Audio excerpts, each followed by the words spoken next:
Leah Karmi sat in a parked car opposite the Al-Rama Mosque, watching the patterns of men entering for noon prayer.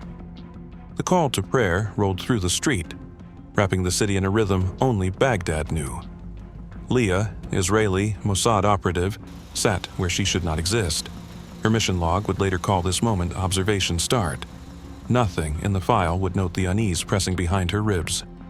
The target lived somewhere inside those walls. Hafez. A courier who never stepped beyond the gate, never used an open network, never showed his face twice in the same window.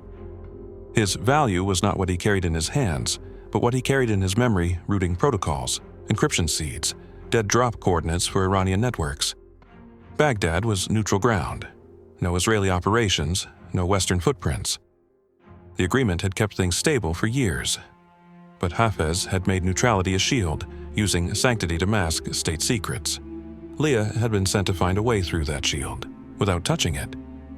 The director's words replayed from the night before.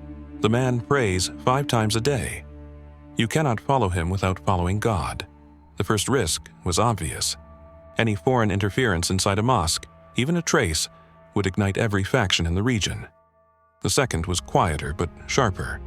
The asset involved a local electrical restorer had no idea who he was working for. If he broke, the operation would be blamed on the United States, not Israel. That misdirection was intentional, but it also meant losing control over the fallout. Leah watched from the driver's mirror as children ran past the entrance. Their laughter never fit with surveillance lenses and encrypted headsets. This space was human, sacred, chaotic, everything intelligence work was not built for. She adjusted her focus. Her assignment was narrow: plant surveillance collection capability without contamination, interception, or use of force.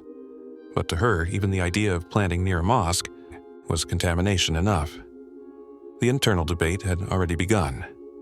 3 blocks from the mosque, in a rented apartment disguised as a textile importer's office, Leah gathered her small team. A whiteboard stood by the wall, its surface covered with incomplete circuit diagrams and hand-sketched floor layouts of the minaret. Technician, they're doing maintenance on the northern scaffolding next week. If we piggyback on that crew, we could embed a passive transceiver inside a decorative tile. Range 40 meters if we use the lead shielding ratio I tested. Handler, that covers the entire prayer hall. Leah remained silent. A transceiver hidden inside stone, invisible, traceless. That was the cleanest route operationally. But the target zone was sacred territory under Iraqi protection. Tampering with it broke every internal restriction Mossad's ethics board had drawn since the late 80s. Leah knew the policy line by heart. No religious infiltration unless strategic damage outweighs ideological risk. The words sounded measured in theory. On the ground, they felt like betrayal disguised as permission. She asked the one question that mattered. Will the installation crew notice? Not if we control the replacement order, the technician said. We'll send an Iraqi subcontractor posing as a government maintenance auditor. He'll sign off the switch without inspection. That created another link in the chain, another civilian who would unknowingly carry a piece of the operation. Leah rubbed her temples. Each additional civilian meant one more uncontrollable variable, one potential collapse point. But every day of hesitation allowed Hafez to pass another encrypted packet to his contact inside Syria. She marked 2 columns on her notepad. Left column operational control, right column moral exposure. Every idea moved both lines at the same time. The technician waited. The handler looked at her the way subordinates look at someone who must choose between wrong answers. Leah nodded. Proceed with drafting. No electronic signatures. Manual authorization only. That sentence, recorded later in transcripts, would sound procedural. In that room, it felt like stepping off something solid into something that did not exist yet. 2 nights later, she inspected the replica tile the engineer brought in. It looked ordinary, the kind of sandstone pattern worn by centuries of prayer. Inside, a spiral cavity of copper wire curved around a miniature receiver core. The device could survive for years without maintenance. The moment it goes live, the engineer said, any code emitting inside the mosque walls will jump to our relay. Leah turned the tile over, as if it could answer what kind of signal counted as a prayer, what kind counted as treason. The plan was efficient. Use existing restoration work to replace the outer layer of the minaret. No one would suspect technology inside hand-carved stone. No physical intrusion after installation, no operatives entering contested zones. Only one cost surfaced immediately: the restoration contractor's lead technician. His name was Mahmoud, father of 3, known for his craftsmanship on historical sites. To secure access, Mossad's front company would route payment through a Turkish intermediary under the guise of heritage preservation funds. Mahmoud would unknowingly carry Israeli intelligence hardware into a mosque. If he discovered it, Israel could claim no involvement. If Iraq discovered it, Mahmoud would disappear long before any questions reached Tel Aviv. That was the seated cost a life already placed on someone else's scale. Leah returned to her apartment that night with the prototype wrapped in a linen cloth. She set it on her desk beside a half-empty notebook. On the first page, she had written a single sentence days earlier: "If everything must remain invisible, what is left of accountability?" She looked at the tile, then at that line. The sound of evening prayer carried faintly through the window, the same melody that played during her first observation. The operation plan was workable. The access window confirmed. The funding traced through clean channels. Every metric signaled readiness. But one question refused to fade. When the mission demands purity of results but defies purity of principle, which measure decides what is clean? The work began under the pretext of restoration. Early sunlight fell across the scaffolding, coating the minaret in a pale shimmer. The old structure had waited centuries. Another day of quiet intrusion meant nothing to its stones. To the people climbing it, though, meaning was everywhere. Leah's team monitored from a rented bakery across the street. Bags of flour hid short-range receivers humming under their coarse cotton. From this vantage, the operation looked deceptively civilian. 2 work trucks, 6 laborers, a foreman, and a man named Mahmoud with dust on his palms and a reputation for reverence. Mahmoud carried the replacement tile himself. He did not know the weight inside it. He laughed with the others, shouting at an apprentice for dropping a chisel. For him, this was another day's wage, another chance to feed his daughters. For Leah, watching through a cracked window, it was the moment an intelligence directive crossed into a moral blind zone. The assumption, until now, had been control. If they planned precisely enough, if they insulated every layer with plausible deniability, the breach could stay invisible. But as the crane lifted the decorated tile upward, control began to look fragile, situational, almost imaginary. Tile insertion confirmed, the technician murmured from behind his monitor. The signal blinked green. Within minutes, faint emissions began flowing through the relay. He smiled slightly. The device is live. No incident, no alarms, no suspicion, just quiet frequency. Yet that silence unsettled Leah more than any chaos could. By midday, they had collected preliminary data ambient signals, encrypted, bursts from handheld transmitters near the main hall. The feed was a waterfall of noise, mostly unstructured, some language fragments twisting between Arabic and coded Farsi. The intelligence division in Tel Aviv demanded immediate raw uplinks. But Leah hesitated. Something in the pattern felt wrong, cleaner than real static should be. Too consistent. She asked the technician to isolate one channel. When he filtered it, an unexpected layer emerged underneath. Non-digital pulse repeats, irregular, mechanical. The source wasn't a handset. It was the minaret itself, feedback loops bouncing off internal resonance. The mosque's metal framework amplified each transmission beyond their modeled radius. The device was no longer passive. It had become a faint transmitter. If Iraqi signal units scanned local frequencies, they would trace the spike straight to the mosque. The clean plan had just turned into a liability. Leah ran the calculations twice while the street outside echoed with afternoon traffic. The feedback would stabilize once power drained, but that could take hours, maybe days. Long enough for a single anomaly report to reach military intelligence. Long enough for the city to start asking who had desecrated a sacred building with foreign hardware. Her handler called from the operations division in Vienna. The line encrypted, the voice firm. "Abort, Leah. Initiate recall before they notice." Her eyes stayed on the mosque. Worshippers were filling the courtyard for the next prayer. Mahmoud remained inside, verifying the tile's alignment. Pulling out now meant sending someone to extract the device physically. In a crowd that size, the odds of exposure were nearly certain. "Extraction means we confirm the violation," she said. "Leaving it means they might find it themselves," the voice replied. 2 outcomes, both ruinous. The silence that followed was not between them, but within her. Every mission script drilled discipline into her speech risk analysis, decision matrices, fallback plans. None of those systems accounted for emotion. Yet what she felt wasn't guilt. It was the slow erosion of faith in the very equations she had built her career upon. She ran the numbers again.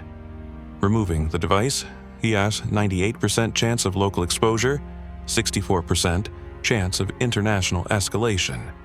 Leaving the device at Dassler's 47% detection probability but 100% moral contamination confirmed. "I need an hour," she said finally. "Let me monitor." Her handler didn't argue. The screen went blank. By evening, Leah's team had packed up most of the gear. The bakery smelled of dough and tension. Everyone watched the monitor, waiting for any abnormal signal sweep from Iraqi authorities. Nothing came. The device continued to pulse quietly, stabilized now within normal electromagnetic noise, but someone had already noticed something.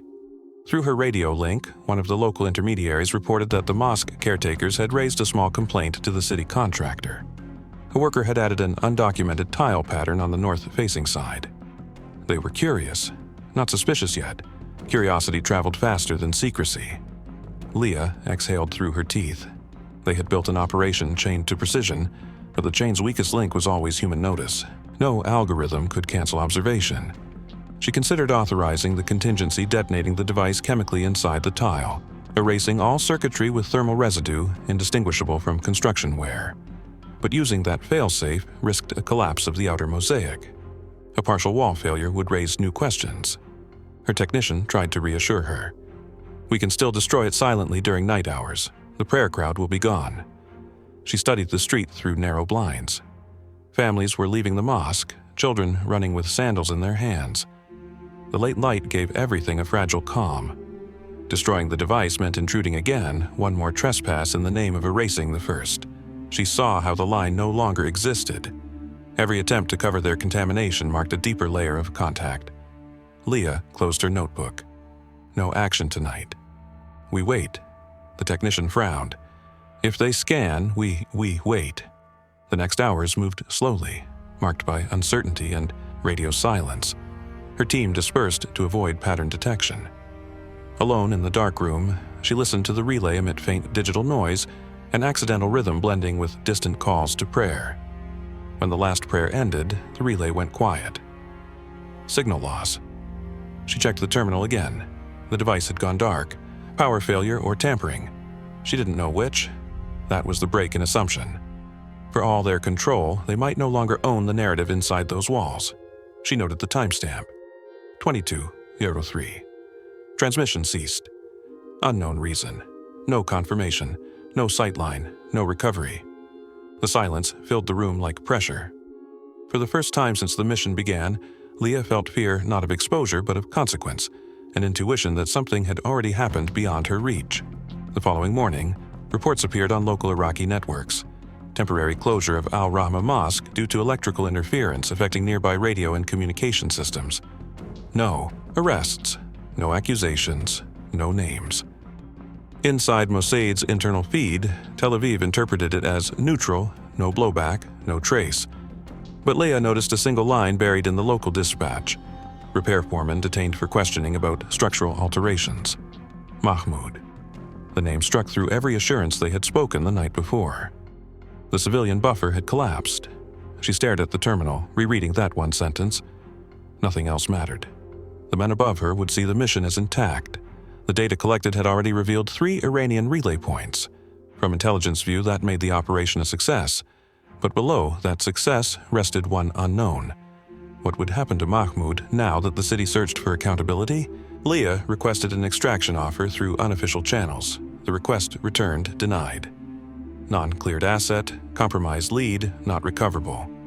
She closed the file. An operation meant to remain spotless had left a mark, and the first casualty was the one person who never knew he was part of it. That was the hidden cost that no document could carry and no report would note. Leah considered transmitting a final command to disable all remaining signal bridges, but authorization lagged. Her last entry in the temporary operations log read, "Device compromised or contained." Uncertain which outcome serves greater stability. Then she powered down the console. The question remained unanswered. If the quiet that follows an operation hides an untraceable wound, does silence still count as success? Leah returned to the safe house before dawn. The air inside carried the smell of stale dust and burnt circuitry. The relay devices sat silent, like equipment remembering what they had done. She placed her briefcase on the table and stared at the still screen.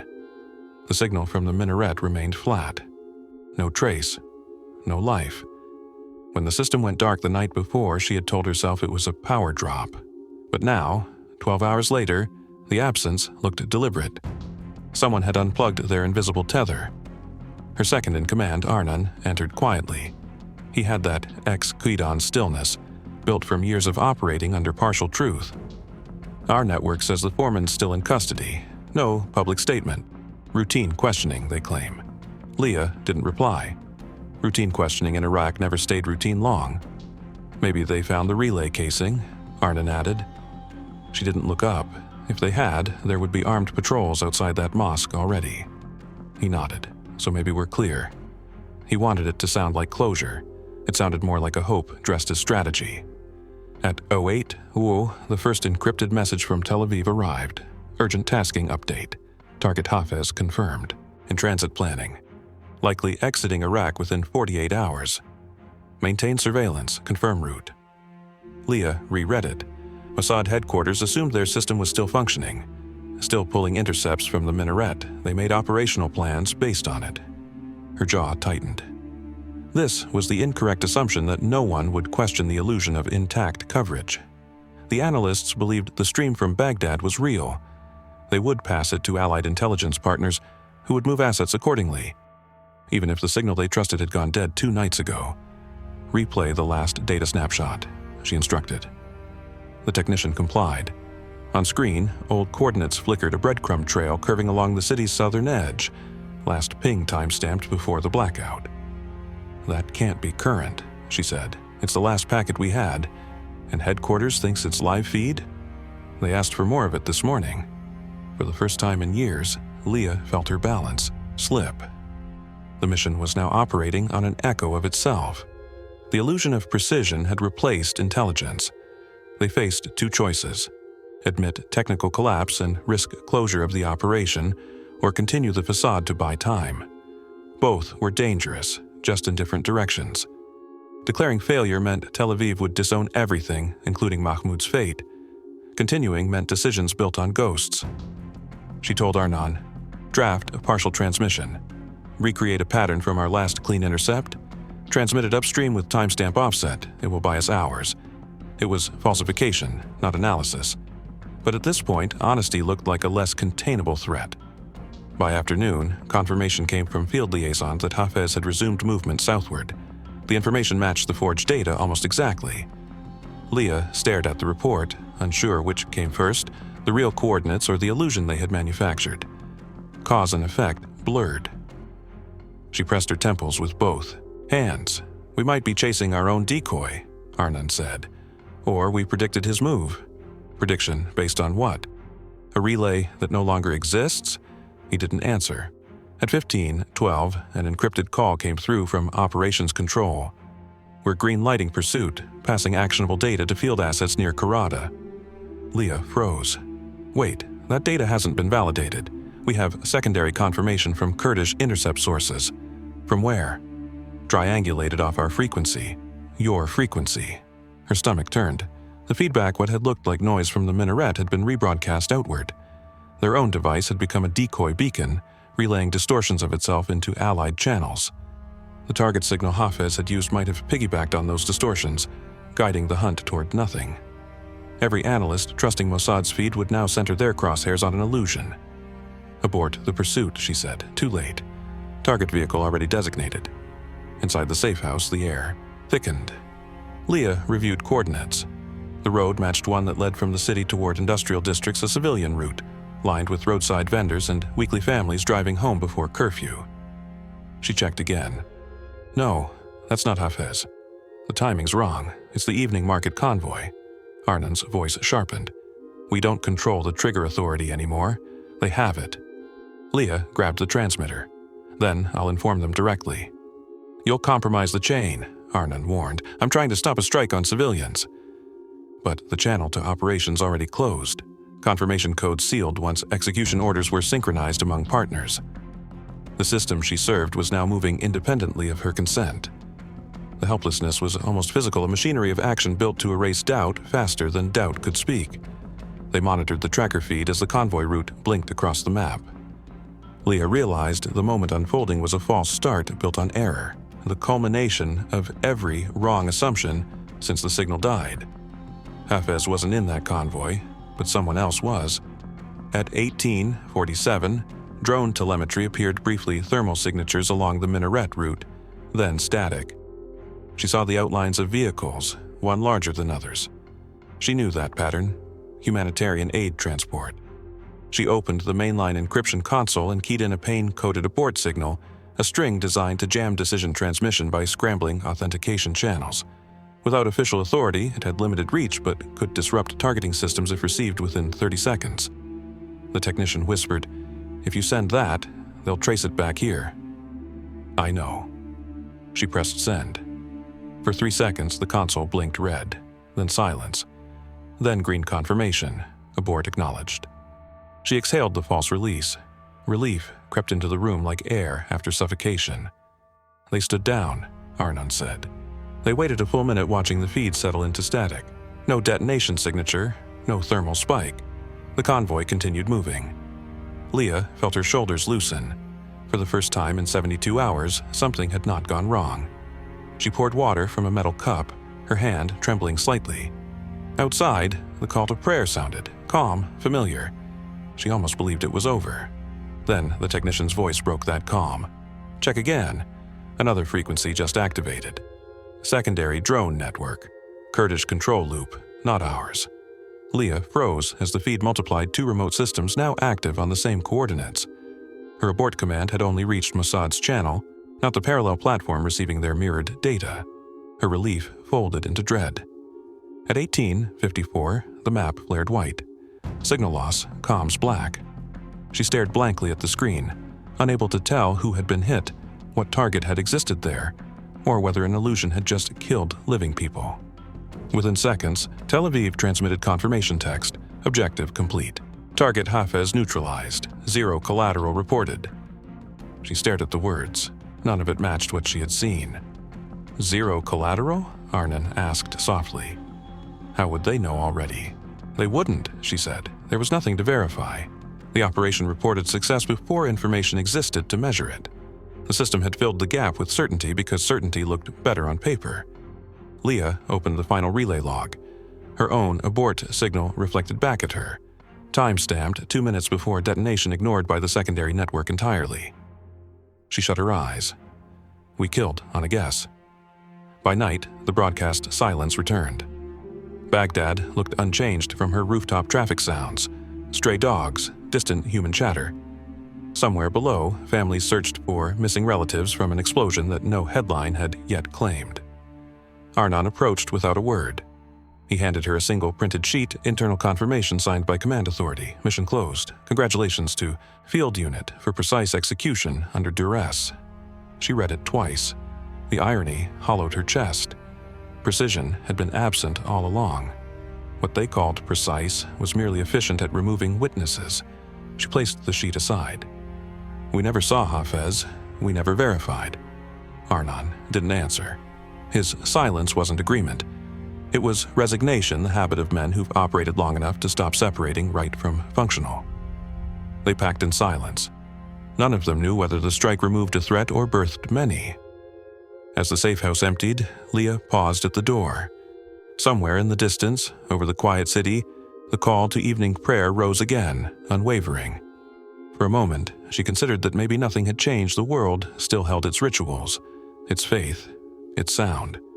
Only their certainty had collapsed. She left the light on as she walked out, unsure whether turning it off would mean ending something or concealing it further. The first calls reached Leah's phone before dawn, coded as equipment verification messages. Their tone was neutral, bureaucratic, the kind that hides moral emergencies in technical vocabulary. Headquarters requested clarifications on data latency and environmental factors affecting real-time confirmation. The translation was simple. What did you really do? She didn't answer. The operation, technically speaking, still hadn't ended. The strike site in Covert remained sealed by Iraqi security.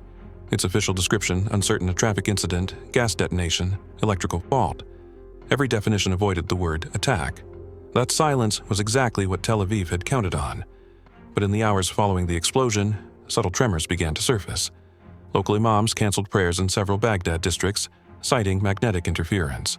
Communications frequencies across southern Iraq registered anomalies similar to the earlier resonance from the mosque tile. Somewhere, the remnants of their corrupted frequency still echoed an invisible fingerprint threaded across airwaves that no one could claim or erase. The very system that was meant to end an Iranian network had built a new one, anonymous, orphaned, transmitting without purpose. Leah's operation achieved an ending, but the noise continued living after its cause had died. By mid-morning, the Ministry of Communications in Baghdad had issued an internal alert to trace unauthorized signal disruptions tied to the Al-Rama Mosque incident. Mahmoud's name surfaced again in their logs. Reports mentioned he had been transferred from local police custody to another, unnamed branch for evaluation. Translation: disappeared. That detail reached Leah through an encrypted subchannel. She sat at her desk, eyes fixed on the screen where his file remained open, a single passport picture. A man looking steady, unaware that his fate hinged on a circuit diagram. Nothing in any training guide had covered what to do with knowledge like that. Mossad's ethics manual ended before consequence began. Arnon entered quietly, carrying 2 stamped folders. "Immediate review scheduled at headquarters," he said. "They want our device prototypes returned. Tomorrow morning, first flight." "Do they question the strike?" "No, they want to replicate it." Her throat tightened. Replicate. The word compressed everything: the uncertainty, the missing civilian, the unverified target into an item for duplication. Weeks passed. The silence of denial became policy. Officially, the Covert strike never happened. No press leaks, no visual footage, only fragments of rumor circulating among intelligence rumor mills. Inside Mossad's Directorate of Operations, Operation Minaret turned into a training case. Analysts dissected it not for its cost, but for its innovation. The phrase "frame exploited sanctuaries" entered the lexicon of covert method design, a euphemism for what Leah's team had done. The new model of signal extraction born from that accident spread quietly into parallel units. Within months, contractors on other assignments referenced her protocols, unaware of their origin in misjudgment and loss. Moral contamination evolved into doctrine faster than remorse could travel. From a strategic perspective, Israel gained what looked like leverage, a proof of capability, the promise that no sanctuary was untouchable. Intelligence networks loved the illusion of progress. Every apparent success erased a layer of memory. But alliances began to tilt. Kurdish intermediaries who had coordinated target data started withholding updates, unsettled by rumors that one of their support drones had executed a strike without verified approval. American liaison officers, briefed informally, expressed technical unease. Not outrage, just the subtle kind of discomfort that rearranges trust without breaking it out loud. And in Baghdad, authorities strengthened digital perimeter control around all religious infrastructure, forcing every future operation near those sites to navigate surveillance far more aggressively than before. Leah's invisible method had made invisibility more difficult for everyone. The cost of operational secrecy had risen, and no metric could measure how much. Leah returned to Tel Aviv under the pretext of training reassignment. Her debrief lasted 29 minutes. No confrontation, no anger, only quiet consolidation. The deputy director congratulated her for initiative under evolving constraints. The words carried no warmth, only insulation. She signed the non-disclosure renewal and left the office. On her way out, she noticed her access classifications frozen at mid-level. No promotion, no future postings. Left in place, visible enough to be remembered, small enough to be forgotten. That was the institutional method of erasing guilt, bury it under routine. She spent evenings reviewing old transmissions saved on a personal drive. The last clear snippet from the Mosque feed played faintly a distorted mix of electric buzz and human breath. To her, it sounded like neither technology nor prayer, but something in between, the echo of 2 incompatible worlds forced into coexistence. At night, she dreamed of the tile, half sunk in dust, transmitting to no one. Arnon stayed within the system. He became part of an internal evaluation unit tasked with refining frequency extraction in culturally sensitive terrains. Leah refused his offer to join. Their final conversation lasted 5 minutes. "You're still blaming yourself," he said. "Not blaming," she replied. "Just realizing the cost didn't end where the report stopped. They never do." After that, they never spoke again. Outside the agency, the world remained unchanged. News cycles shifted to other fronts, different crises, measured victories. Yet, somewhere inside her, the operation kept replaying with minor variations, each time hypothetically less harmful, each time still wrong. In the following year, fragments of the resonance signal appeared again this time, detected by civilian radio engineers across southern Syria. The waves carried no data, no encryption, only fragmented bursts resembling coded interference. The pattern bore unmistakable resemblance to the frequency used in Leah's device. Nobody connected it formally, but within internal logs, one analyst described it as a self-sustaining ghost network. That phrase stayed with her. A ghost network.